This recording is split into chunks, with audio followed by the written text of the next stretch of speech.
I'm Sariah. And this is the story of how my husband thought he could outsmart me. It started with whispers in the dark, bank transactions I never made, and a name, Ilia Maro, that I had never heard before. Declan, my husband, wasn't just planning to leave me.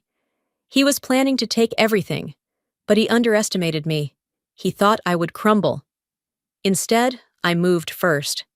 I protected what was mine, and 1 week later, his entire plan backfired. But what's worse wasn't just the betrayal. It was how long he had been planning it, how many lies he had told, and the lengths he was willing to go to destroy me. I woke up to an empty bed. The cold sheets beside me told me Declan had been gone for a while. At first, I thought maybe he had gone to the bathroom or grabbed a glass of water. But as I sat up, rubbing the sleep from my eyes, I caught the faint sound of his voice. Low, hushed, careful. The hallway light was off, but a sliver of moonlight streamed through the window, casting shadows across the floor. My stomach twisted as I followed the sound. Just a little longer. She doesn't suspect anything yet. I stopped mid-step, my breath hitched. Declan's voice was smooth, reassuring, like he was calming someone down. My heart pounded against my ribs. Who the hell was he talking to? I stood there, straining to hear more, but the words that followed were muffled. His tone dropped, barely above a whisper. My fingers curled into fists. This wasn't some late-night work call. Declan never whispered on work calls. Hell, he never even cared if I overheard his conversations before.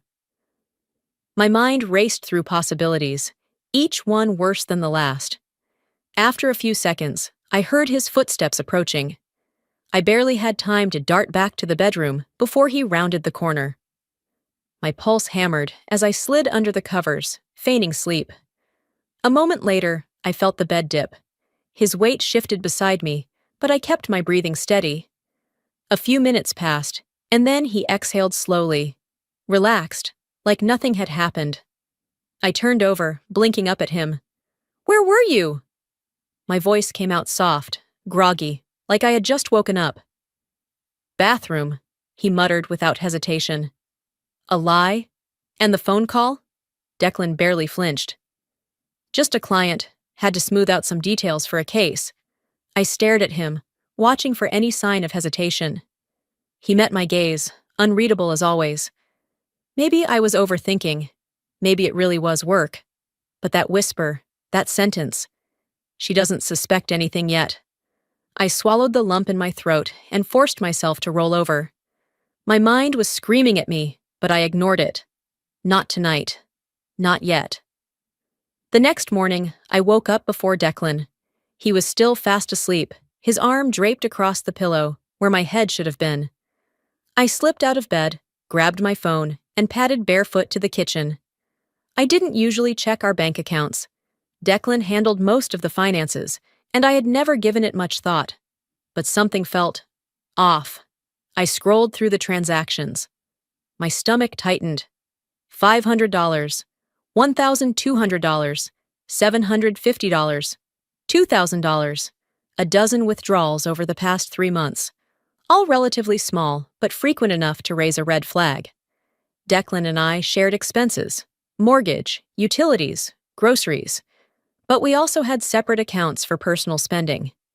These transactions weren't for bills, weren't for investments, and definitely weren't for anything we had discussed. I took a shaky breath, my hands tightening around my phone. Behind me, I heard footsteps.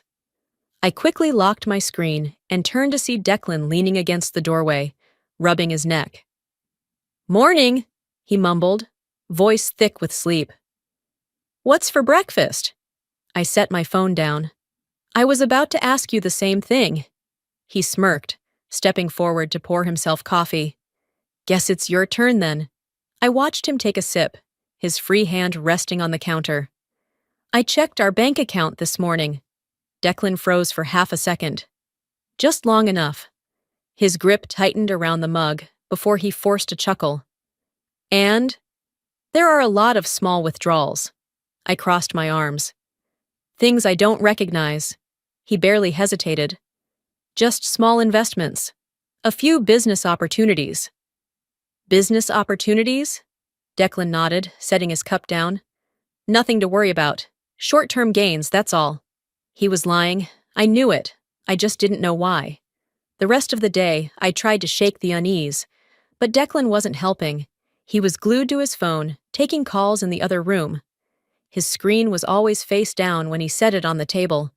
And every time I looked at him, I felt like there was a wall between us, one that hadn't been there before. That night, as I lay in bed, staring at the ceiling, my mind wouldn't quiet down.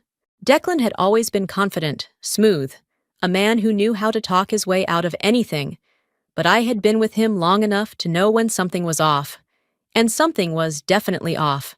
I turned to face him.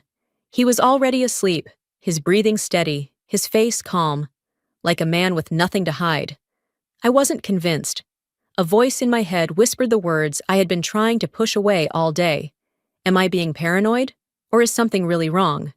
The doubt refused to fade, even as the morning light filtered through my window. I had spent the entire night tossing and turning, unable to shake the feeling that something was terribly wrong. Declan's voice from the night before still echoed in my mind. Casual, dismissive, yet calculated. The kind of tone someone used when they were hiding something in plain sight. I forced myself out of bed and went about my morning routine, but my movements felt mechanical. My thoughts were stuck in a loop, replaying every interaction, every red flag I had ignored over the past few months. And then Declan strolled into the kitchen like nothing had changed. "Morning, babe," he said, pressing a quick kiss to my temple. I was thinking, we should probably get our financials in order. Just in case of emergencies. I froze, my fingers tightening around my coffee mug. Our financials? I echoed carefully. Yeah, he said, leaning against the counter, sipping his coffee like this was just another normal conversation. Like, do you have a full list of your accounts, passwords, assets, that kind of stuff? We should keep everything in one place. I stared at him, my heartbeat drumming in my ears. Declan had never shown an interest in my personal finances. Sure, we had a joint account for bills, but we always kept our personal savings separate. It was just the way we had always done things. I swallowed, forcing a neutral expression. I guess I could put something together. His lips curved into a small smile, but his eyes flickered, just for a second. He nodded like it was no big deal, before changing the subject entirely. But my mind was already racing. This wasn't about us. This wasn't about just in case of emergencies. Declan was preparing for something, and whatever it was, he didn't want me to see it coming. That evening, Declan was uncharacteristically relaxed. He laughed at the TV, scrolled through his phone like nothing was wrong, and even suggested ordering takeout. He was playing the role of a doting husband perfectly. And that's what made my skin crawl. Something had shifted in him, the way he walked, the way he spoke. It was all too easy, too well rehearsed. Then it happened. Declan got up to take a shower, leaving his phone on the coffee table. He never left his phone unattended. Ever. I stared at it, my pulse quickening. The screen was face down, just like it had been for weeks. But then, as if the universe was throwing me a lifeline, a notification lit up the screen. A text message from a name I didn't recognize. Ilia Maro. I didn't have time to think. I reached for the phone, my hands shaking as I tilted the screen just enough to read the message preview. Just make sure she stays in the dark. Almost there. My breath hitched. My chest tightened so fast it hurt. The room suddenly felt smaller, like the walls were closing in on me. Who the hell was Ilia Maro? And what did they mean by almost there? My fingers hovered over the screen for half a second, just long enough for the wildest thoughts to flash through my mind. Was this another woman? Was Declan planning to leave me? Was he hiding money? I heard the water shut off. Panic shot through me as I placed the phone back exactly where it had been and sank into the couch, gripping my knees to keep my hands from shaking. A minute later, Declan strolled back into the room, towel drying his hair. I forced myself to look at him. He was so calm, so at ease, completely unaware that I had just seen something I wasn't supposed to. "Did you decide on dinner?" he asked, ruffling his hair. I swallowed hard. "Not yet." He grabbed his phone without a second glance, unlocking it effortlessly. No hesitation, like there wasn't a damn thing to worry about. But I knew better now. I spent the rest of the night trying to rationalize what I had seen. Maybe it wasn't what I thought. Maybe Ilia was a colleague, a business partner. Maybe keeping me in the dark was about something completely different, something innocent. But deep down, I knew better. The pieces were clicking together, one by one. The secrecy, the money disappearing, the call in the middle of the night, the way he was suddenly so interested in my finances. I should have confronted him right then and there. But if I was right, if Declan was really hiding something this big, then I needed proof. Real proof. So instead, I kept my mouth shut.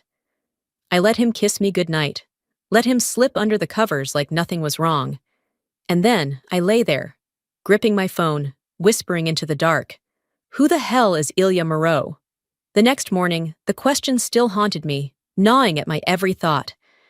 I moved through my morning routine like a ghost, going through the motions, but my mind was locked onto one thing: Ilia Maro.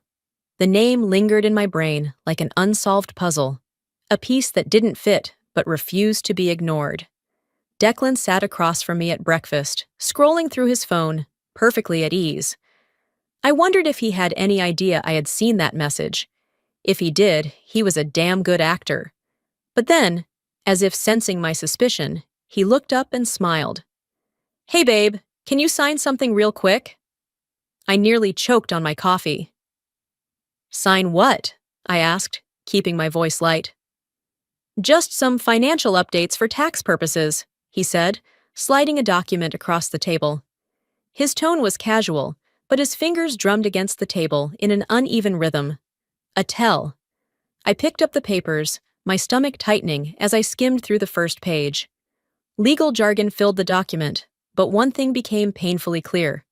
This wasn't about taxes. I flipped to the last page. Property transfer agreement. My pulse pounded in my ears. My assets, my savings, even the condo. Everything would be moved into his name. I forced myself to look up. Declan was watching me, a careful smile plastered on his face. "Declan," I said, my voice too controlled. "What is this?" His smile didn't falter. "It's just a precaution, babe. A legal convenience. Nothing changes between us." I stared at him, my grip tightening around the paper. "Nothing changes? You're asking me to sign over everything to you." "Not everything," he said smoothly, as if that made it better. "Just consolidating things for protection. You know, in case something happens." My hands trembled slightly. Not from fear, from rage. This wasn't paranoia anymore. This wasn't me reading into things. This was planned. And he had the audacity to sit across from me and act like it was nothing. I placed the document back on the table, slow and deliberate. Then I met his gaze. "I'm not signing this." His smile twitched. His jaw clenched for a fraction of a second, before he let out a short laugh. "Sariah, don't be dramatic. It's just paperwork." I held my ground. "Then why are you so eager for me to sign without reading it?" His expression hardened. "You really don't want to do this, Sariah." He leaned in slightly, his voice low and controlled. But there was something underneath it, a warning, a threat. I met his gaze, unflinching. "Is that a threat?" Declan didn't answer right away. Instead, he leaned back in his chair, arms crossed, his expression morphing into something dangerously unreadable. The smirk he had worn moments ago faded, replaced with an unsettling calm. "I just think you're making this harder than it needs to be," he said, his voice too smooth, too measured. I swallowed my anger, keeping my expression neutral. He still thought he was in control, that I was just another move on his carefully planned out chessboard. I let the silence stretch, watching him. The way his fingers tapped idly against the table. the slight twitch in his jaw when I didn't respond. He was waiting for me to react, to get emotional, to panic, to break. I wouldn't give him the satisfaction. So I smiled, just enough to make him shift uncomfortably. "You know what, Declan?" I said lightly, standing up and gathering the papers. "You're right, I do need to think about this." His eyes narrowed slightly. He wasn't expecting that. But I had already turned away, walking to the kitchen and placing the documents neatly on the counter. I wasn't going to argue. Not now, not yet. Because now, I was the one in control. That night, Declan acted like nothing had happened. He moved through our home like we were still just another happy couple, making himself a drink, watching the news, scrolling through his phone like he didn't just try to con me into signing away everything I owned. But as I watched him, a realization settled in my chest like a weight. This had never been about saving our marriage. He wasn't trying to fix things. He was setting up his exit, and he wanted to take everything with him when he left.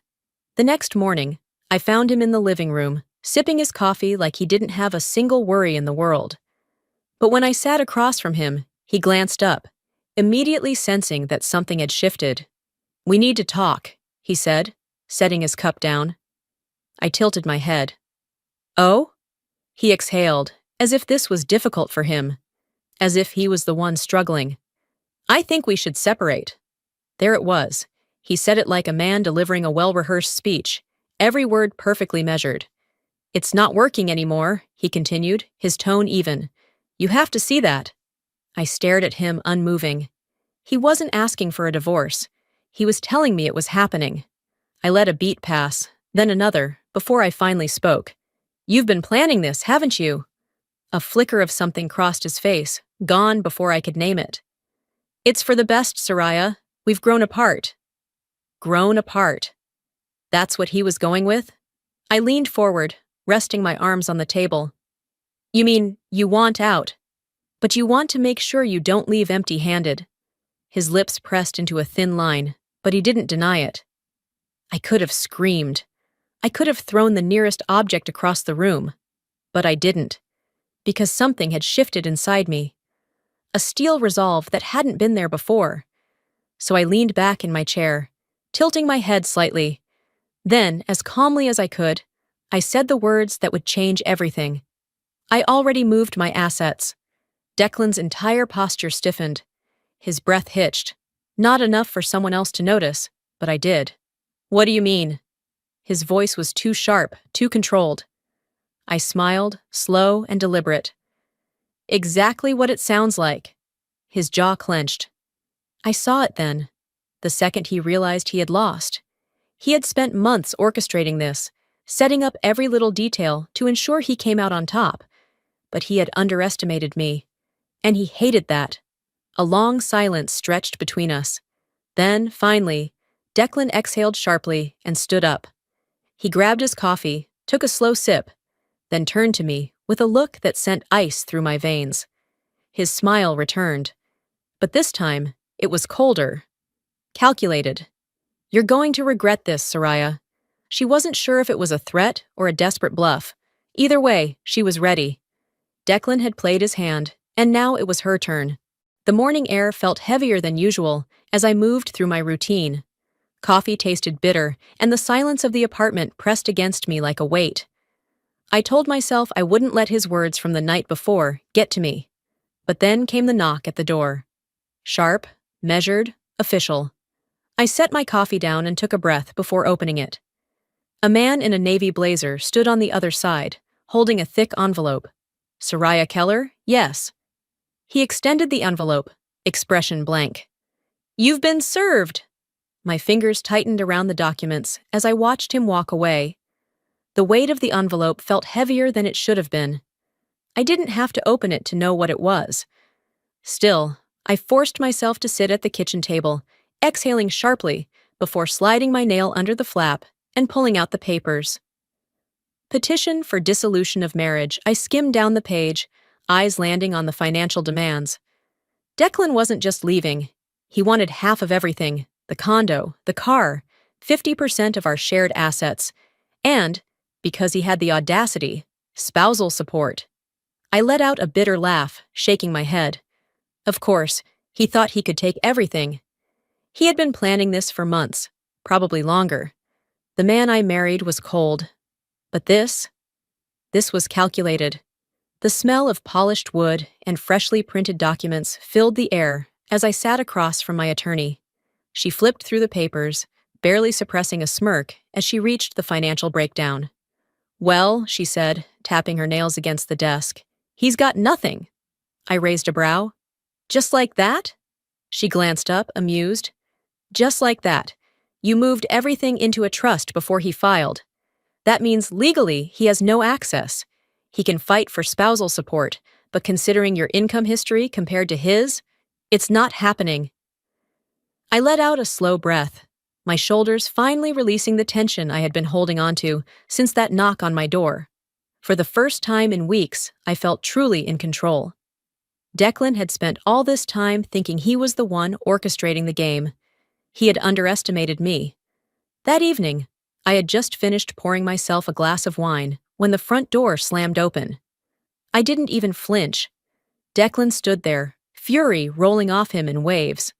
His tie was loosened, and his jaw was clenched so tight, I swore I heard his teeth grind. "You think you're so smart, don't you?"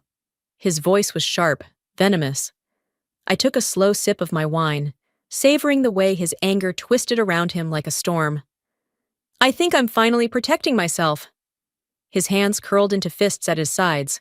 "You planned this." I set my glass down, tilting my head. "So did you." Silence stretched between us, thick with unspoken accusations. Then, finally, he exhaled sharply, his eyes darkening as he muttered, "This isn't over." I exhaled slowly. I had won the first battle, but the war had just begun. For the first time in weeks, I felt a small sense of relief, knowing that Declan had lost his financial grip on me. But I should have known better than to think he would walk away quietly. The first sign of trouble came at work. It started with looks. Not the usual passing glances, but lingering stares.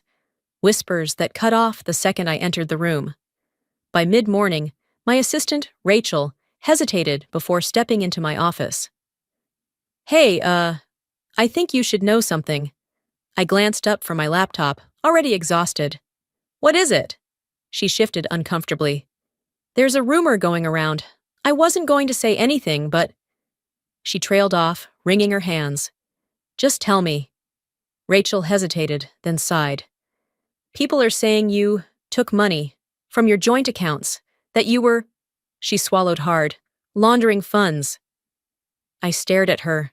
The words landed like a slap. "What?" "I don't believe it," she added quickly. "But Declan, he's been talking to people, lawyers, mutual friends. The story's spreading." My stomach twisted, fury rising in my chest like wildfire. Declan wasn't just trying to take my money. He was trying to ruin me. By the time I got to my lawyer's office, I was barely holding it together. "This needs to stop. Now." I slammed the stack of printed screenshots onto the desk, my hands shaking with rage. My lawyer, Patricia, glanced at them and let out a dry chuckle. "Well, he's certainly desperate." "He's slandering me." "Yes, but we can use that." She leaned back in her chair, tapping her pen against her desk. "If he's running around making false claims, he's opening himself up to defamation charges. We send a cease and desist first. If he ignores it, we escalate." I clenched my jaw. "I don't want this to drag out in court. I just want him to stop." Patricia sighed. "He's trying to bait you, Sariah. He wants you to react emotionally." She's right. I turned to see Beatrice, standing by the door with a knowing look. "You can't let him dictate your next move," she said, stepping forward. "You react too fast, and he wins." I swallowed my anger, nodding stiffly. But inside, I was seething. Declan wanted a fight. He was about to get one. I found him at La Rue, one of the city's most exclusive restaurants, laughing over drinks with two colleagues. The sight of him sitting there, completely unfazed, like he hadn't spent the past few days dragging my name through the mud, made my blood boil. I didn't cause a scene. I didn't scream. I didn't need to. I simply walked up to the table, leaned down, and whispered, "You have no idea what you've just started." Declan's smirk faltered for a split second, before he masked it with an easy grin. He wiped his mouth with a napkin, eyes gleaming with challenge. "Let's see what you've got, then." I had given him one last warning. Now I was done playing fair. Declan had spent weeks trying to manipulate, intimidate, and control me. He had underestimated me at every turn. Now, after failing to take my money, after smearing my name, he was taking one final shot. A desperate man is a dangerous one. I was halfway through my morning coffee when my phone rang. "Patricia," I answered, sensing the urgency before she even spoke. "You need to come in," my lawyer said without preamble. "Declan just filed a motion for a full financial audit." The words sent a sharp jolt through my body. I set my mug down carefully, inhaling deeply. "On what grounds?" Patricia exhaled. "He's claiming you mismanaged joint funds and that you owe him a financial settlement. It's complete nonsense, but that's not the point." "Of course it wasn't. He's trying to drain me," I muttered. "Legal fees, time, stress. He knows he can't win, so he wants to wear me down." "Exactly." A sharp bitterness curled in my chest. Declan never played to win outright. He played to exhaust his opponent. Not this time. "I'll be there in an hour," I said before hanging up. By the time I walked into Patricia's office, she already had Declan's motion spread across her desk, annotated in red. "Here's the good news," she said, looking up. "He doesn't have a single piece of legitimate evidence. The bad news? This could still drag out for weeks, maybe months, if the court entertains his tactics." I clenched my fists. "What's our next move?" "We counterfile and request an immediate dismissal," she said. "We also demand that he pay for all legal costs if the court deems this a stall tactic." I smirked. "Let's do it." 2 weeks later, I found myself sitting across from Declan in a courtroom. He was dressed sharp, his tie a little too tight, his smirk barely concealed. He thought this was his moment. His lawyer stood first. "Your Honor, my client has reason to believe that Mrs. Keller improperly moved assets to avoid a fair divorce settlement. We are requesting a full forensic audit of all financial transfers made in the past 6 months." I didn't react. I didn't flinch. Patricia, calm as ever, adjusted her glasses and stood. "Your Honor, all of my client's financial moves were made before Mr. Keller even filed for divorce. There is no evidence of mismanagement or fraud." She slid a thick binder forward.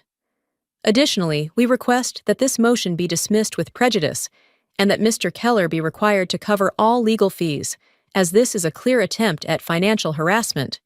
The judge took their time reviewing the documents, their expression unreadable.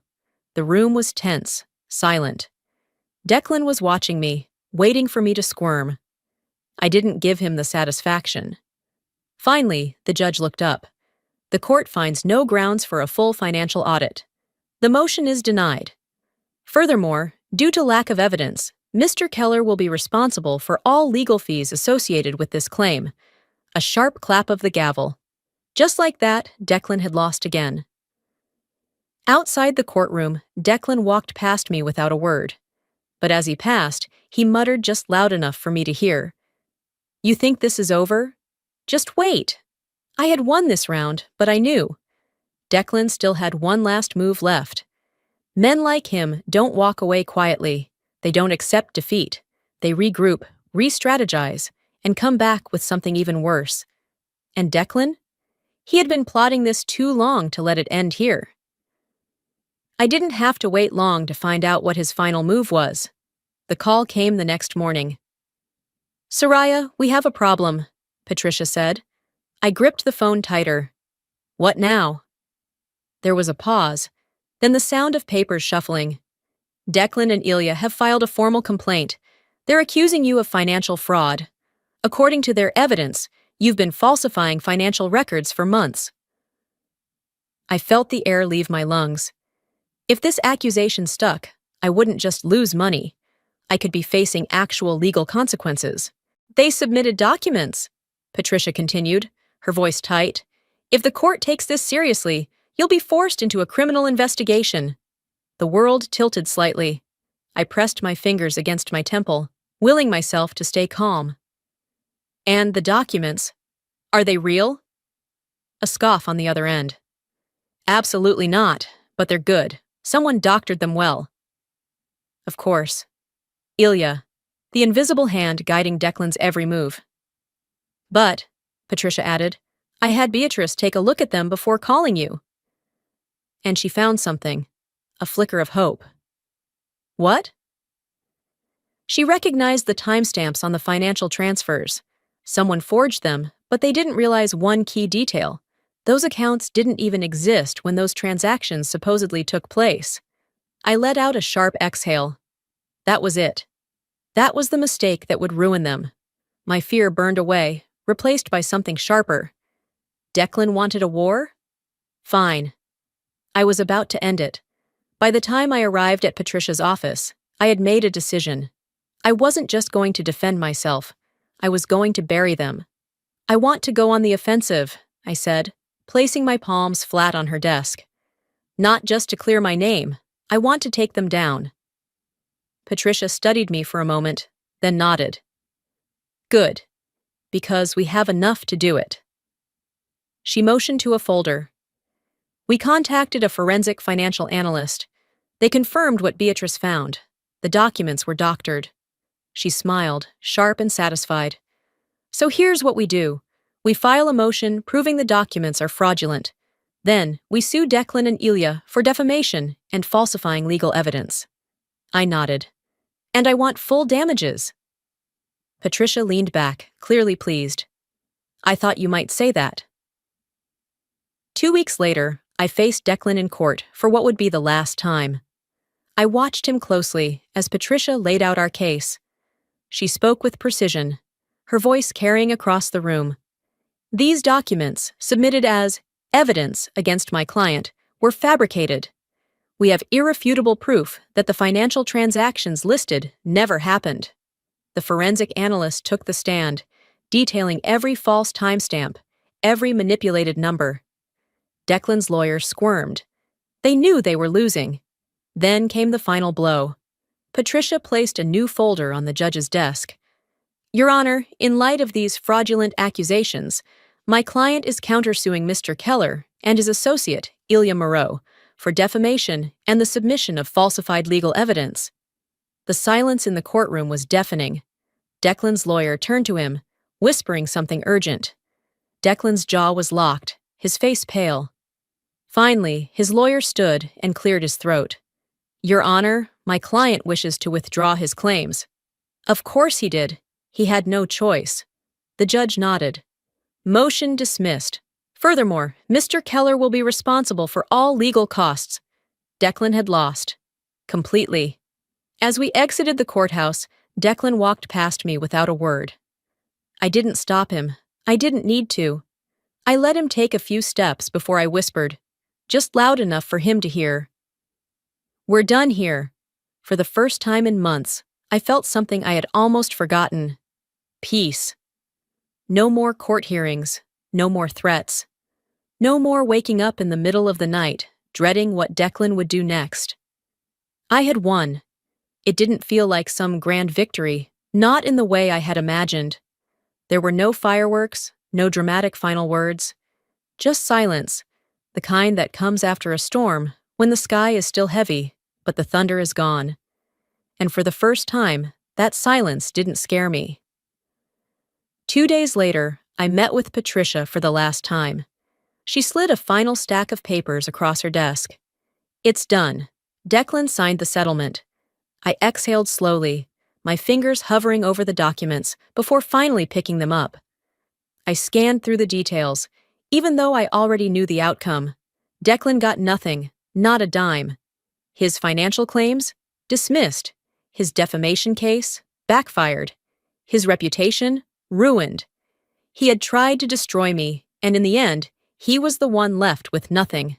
Patricia leaned back in her chair, watching me. How do you feel? I let out a quiet laugh, more exhale than sound. Lighter, she smiled. Good, you deserve that. I nodded, slipping the documents into my bag. This was it, the final step. I stood, extending my hand. Thank you, Patricia, for everything. She shook it firmly. Go enjoy your life, Sariah. You've earned it. And for the first time in a long time, I believed her. That evening, Beatrice and my mother insisted on a victory dinner. Margot greeted me with a warm hug as I stepped into her home, her eyes full of relief. It's over, she whispered. Yes, I murmured.